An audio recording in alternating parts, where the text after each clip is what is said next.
Bom, política de dividendos acho que foi outro ponto que nós evoluímos bastante ao longo dos anos, né? A gente sempre atuou com uma disciplina financeira muito forte, mas com uma atenção muito especial ali a alocação de recursos também para acionistas. Então, ao longo dos anos nós estamos evoluindo em relação ao pagamento de dividendos. Iniciamos no final do ano passado, em outubro, setembro, outubro, um programa de recompra de ações que tem a vigência de 18 meses e acho que isso reforça também a questão da remuneração do acionista.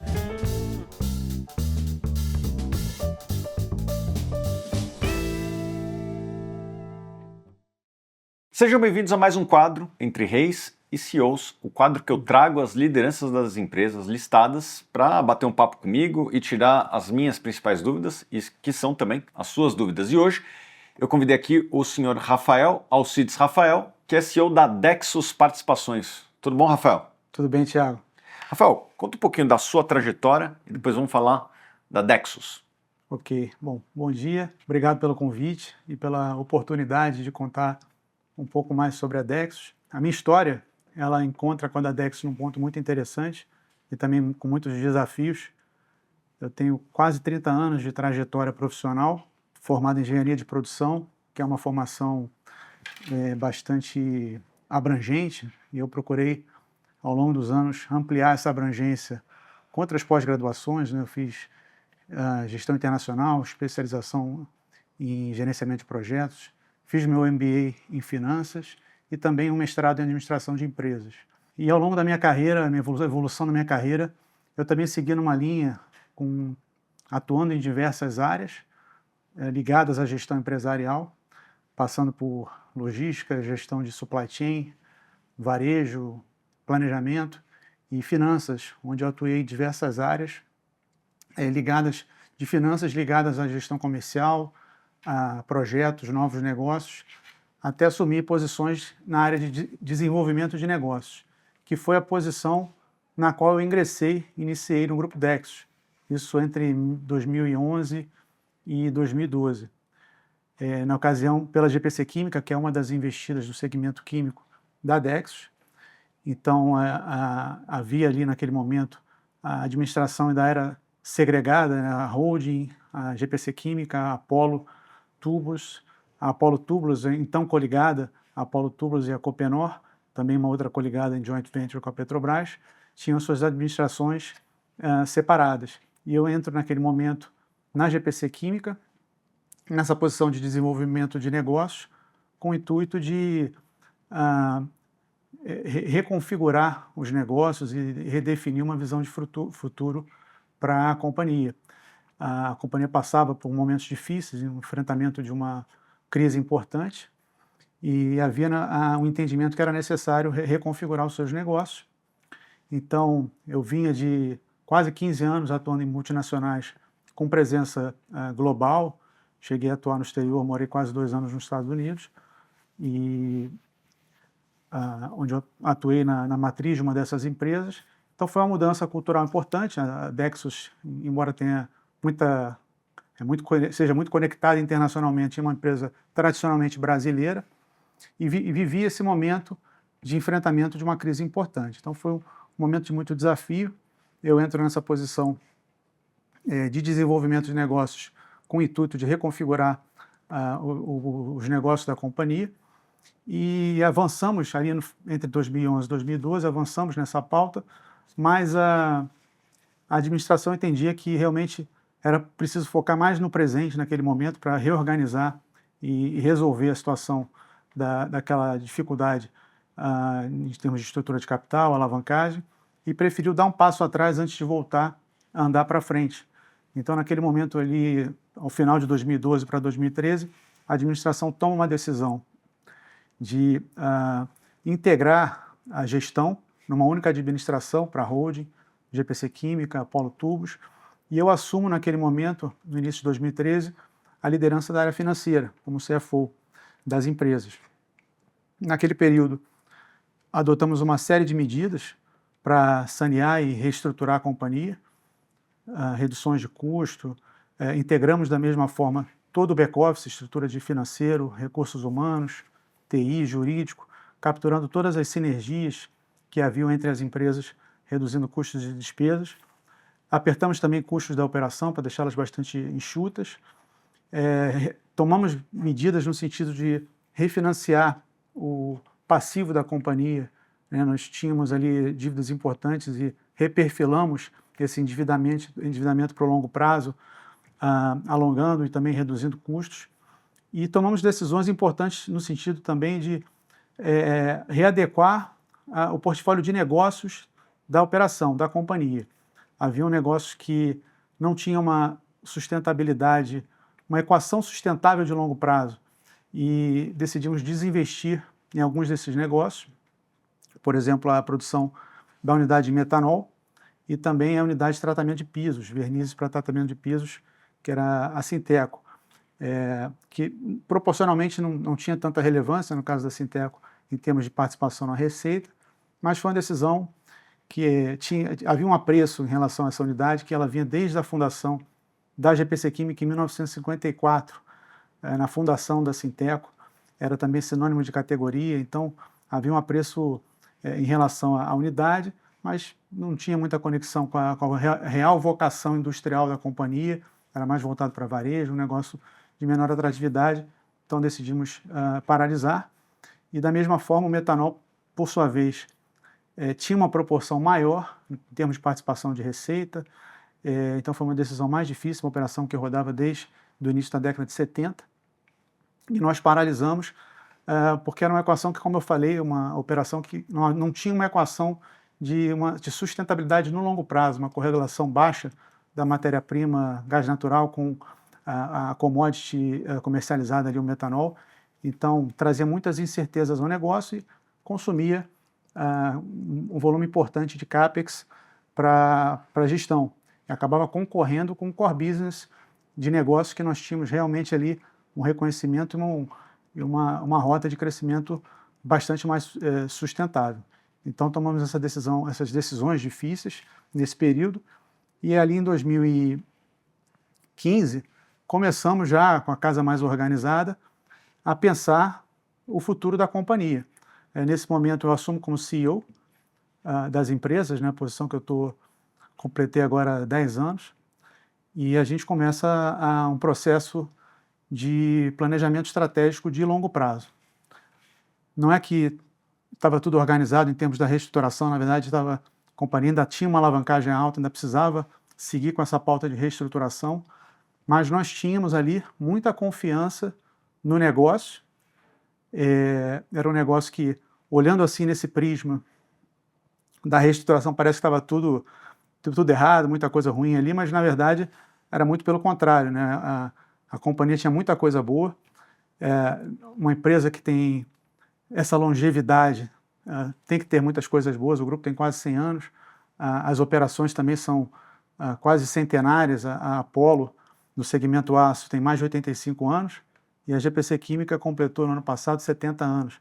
Então são operações muito longevas, que traziam muita coisa boa em termos de ativos, negócios, uma equipe técnica extremamente capacitada e um grande reconhecimento nos seus mercados de atuação. Então, muita confiança também ali dos clientes.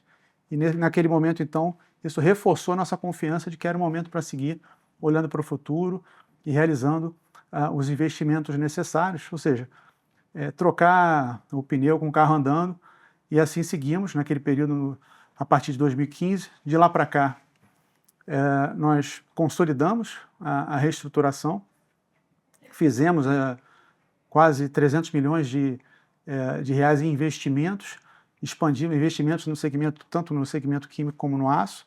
No segmento químico, praticamente dobramos a capacidade instalada da operação entre os anos de 2015 e 2021. A gente entendia que era um negócio que havia um potencial de crescimento mais e expansões mais iminente ali, e decidimos expandir para poder atender e abastecer esse mercado onde nós temos esse reconhecimento altíssimo. E no caso do aço, que nós tínhamos já uma capacidade instalada bastante robusta, capacidade instalada disponível para performar esse crescimento, o foco de investimento foi muito mais na questão da eficiência operacional e também na adequação do portfólio. Nós tínhamos ali, como eu falei, uma uma coligada, Apollo Tubulars, uma unidade desse segmento, Apollo Tubulars, que era uma joint venture, uma associação com a United States Steel. E ali no final de 2017 para 2018, nós decidimos investir no sentido de recomprar essa participação para poder capturar o que nós entendíamos que era as sinergias, a integração das unidades desse segmento para aí sim avançar num plano de desenvolvimento do negócio. Então, o período de associação com a US Steel foi muito proveitoso e positivo. Nós tínhamos ali passamos por mais de uma década como sócios e houve ali um aprendizado muito importante em termos de tecnologia e know-how para um nicho de mercado que hoje nós temos uma presença muito forte, que é o óleo e gás, fornecimento de tubos para a produção e exploração de óleo e gás. Então foi um período muito positivo, mas havia uma assimetria de interesses ali, onde a US Steel ela não queria sair desse foco do óleo e gás somente, também não queria seguir com investimentos no Brasil, ao contrário da nossa visão, que era justamente de crescer e desenvolver o nosso portfólio. Então, concluímos essa recompra de participação e seguimos avançando também nesse planejamento estratégico do segmento aço. E assim foi ao longo desses anos, passaram-se já 10 anos desse processo de reconfiguração. Hoje a companhia está bastante reconfigurada em relação a não só a fortaleza do seu core business, mas também a diversificação que foi desenvolvida ao longo dos anos. E temos aqui uma evolução de indicadores também muito boa. Nesse período a gente saiu de uma receita que era da ordem de 500 milhões para hoje superando 2 bi. A gente, na última publicação, reportou 2,2 bi. Saímos de um resultado em termos de EBITDA da ordem de 20 a 30 milhões e hoje a gente está num patamar entre 250 e 300 milhões, ou seja, um aumento de quase 10 vezes. E também fizemos um trabalho muito forte em relação à estrutura de capital.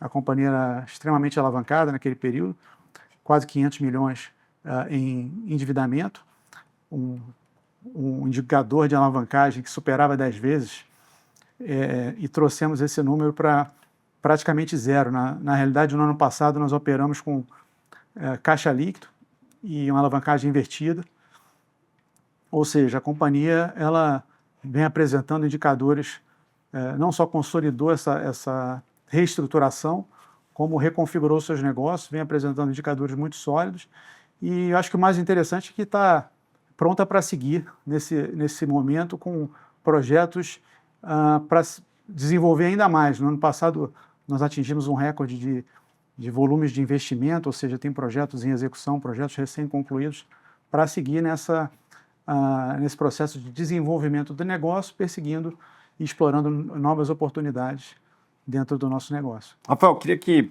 você contasse um pouquinho mais a fundo quais são os setores de atuação da empresa. Como você falou, é químico e aço, mas para ser um pouquinho mais prático, quais são os produtos que a empresa produz, quem são os clientes da empresa? Como eu falei no início, né, a gente tem que sempre separar, né, embora exista a gente tem buscado capturar as sinergias para fazer a gestão das operações, a gestão da empresa. São dois negócios distintos, então é importante separarmos na hora de explicar e comentar a respeito das operações. Então, começando pelo segmento químico, o principal negócio é a produção de formol e resinas termofixas para o segmento de painéis de madeira. Então, os produtores de painéis MDF, MDP e compensados, eles são os nossos principais consumidores do nosso produto, resinas termofixas. E esse tem sido o nosso core business ao longo desses últimos anos. Aliás, ao longo de muitas décadas, nós somos líderes de mercado nesse segmento. E a partir desse segmento que nós buscamos fortalecer a estrutura da companhia, crescer e atingir uma escala onde nós pudéssemos também diversificar em outras verticais de mercado, sem reinventar nenhuma roda, mas usando o nosso conhecimento, a nossa expertise no setor, essa nossa presença de 70 anos no segmento químico, com reconhecimento da indústria. Então, procuramos usar isso para diversificar dentro da nossa cadeia produtiva um portfólio de produtos que atendessem a outros mercados que não esse da madeira. Então, esse foi um movimento importante que nós já vimos fazendo ao longo dessa última década, ganhou mais tração nos últimos anos, quando iniciamos um processo de não somente desenvolver e homologar resinas, produtos para aplicação em outros clientes que consumiam esse nosso produto, mas também investimos numa unidade específica para trabalhar essas resinas especiais, resinas industriais e especialidades químicas. Então, hoje nós temos essa unidade que partiu meados do ano passado, então está ainda em processo de ramp-up, mas explorando mercados como mercado de fundição, automotivo, mercado agro. Então, tem uma série de possibilidades aqui, resinas para a indústria, como eu falei, que nós estamos explorando e avançando para diversificar o nosso negócio dentro do que a gente conhece e tem fortalezas para poder entrar em novos mercados, como o nosso conhecimento dessa cadeia produtiva, nossa equipe técnica e a nossa escala, que nos dá força para poder avançar em novos mercados. Também fazendo uso dessa logística e cadeia de produção que nós temos, hoje nós movimentamos cerca de 1,5 milhão de toneladas por ano de commodities químicas. Então, é um volume muito expressivo e aqui nós temos uma infraestrutura de abastecimento, de tancagem e uma logística muito robusta e usamos também isso para poder atender a produtores menores que consomem essa mesma cadeia de produtos e alguns produtos derivados dessa cadeia. Então, nós trabalhamos também numa área de distribuição desses produtos que iniciou com a nossa matriz de insumos e hoje isso deve ter uns 2, 3 anos, e nós iniciamos uma expansão também, um avanço para um portfólio mais abrangente. Hoje já contamos com 10 a 15 produtos e a ideia é usar essas verticais para poder diversificar o nosso negócio e torná-lo cada vez mais robusto. E na parte de aço? E na parte de aço, na nossa produção, isso já há quase 90 anos, são tubos de aço carbono para atender os mercados de construção civil, acho que principalmente, óleo e gás, como eu falei, representa também uma fatia importante do nosso faturamento, infraestrutura e, mais recentemente, entramos também nesse intuito de diversificação para atender com nossos tubos estruturais o mercado de energia solar fotovoltaica. Então, são tubos de aço carbono que têm aplicações distintas e para cada nicho de produto, nicho de consumo, existe uma etapa de produção adicional para poder customizar o produto e deixá-lo apto para atender aquele determinado mercado. Então, isso foi o caso do óleo e gás que eu citei, né? Existem etapas do processo que agregam valor, é um segmento com alto nível de requisitos e termos de qualidade. Temos agora, recentemente, adequado nossas etapas de produção, investido em processos e equipamentos para também atender o mercado de energia solar fotovoltaica. Então, os nossos investimentos são muito no sentido de buscar nichos de mercado consumidores dos nossos produtos e das nossas complementos, outras ofertas que vão agregadas ao tubo de aço carbono. O tubo base que a gente faz um processo de formação, nós temos uma capacidade, como eu falei no início, nós temos uma capacidade instalada muito robusta que é suficiente para o nosso crescimento para os próximos anos. Então, há ali um espaço para crescer sem muita necessidade de CAPEX nessa etapa de expansão, nessa etapa de produção. E nós temos focado em investimentos que vão trazer mais valor agregado e mais diferenciação ao produto para poder atender esses diversos nichos de mercado. E quanto da receita vem de cada um dos segmentos? Em termos de volume, a gente pode dizer que construção responde por cerca de 35%, 40%. Óleo e gás também deve ter uma parcela próxima de 30%. A gente tem a energia solar fotovoltaica crescendo ali e ocupando uma parcela de entre 20% e 30%.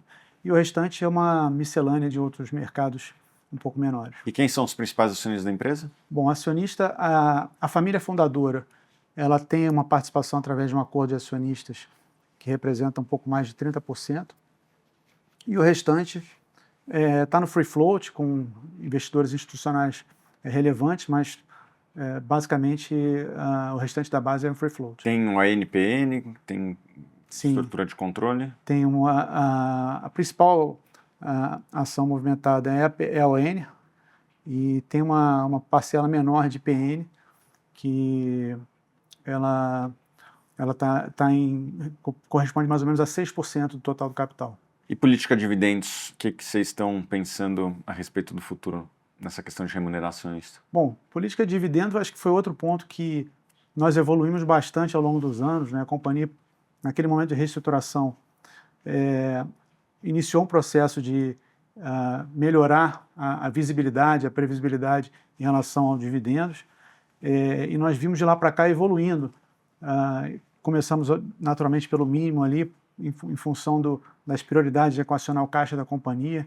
A gente sempre atuou com uma disciplina financeira muito forte, mas com uma atenção muito especial ali a alocação de recursos também para acionistas. Então, ao longo dos anos, nós estamos evoluindo em relação ao pagamento de dividendos. Iniciamos no final do ano passado, se não me engano, ali em outubro, setembro, outubro, um programa de recompra de ações, que tem a vigência de 18 meses.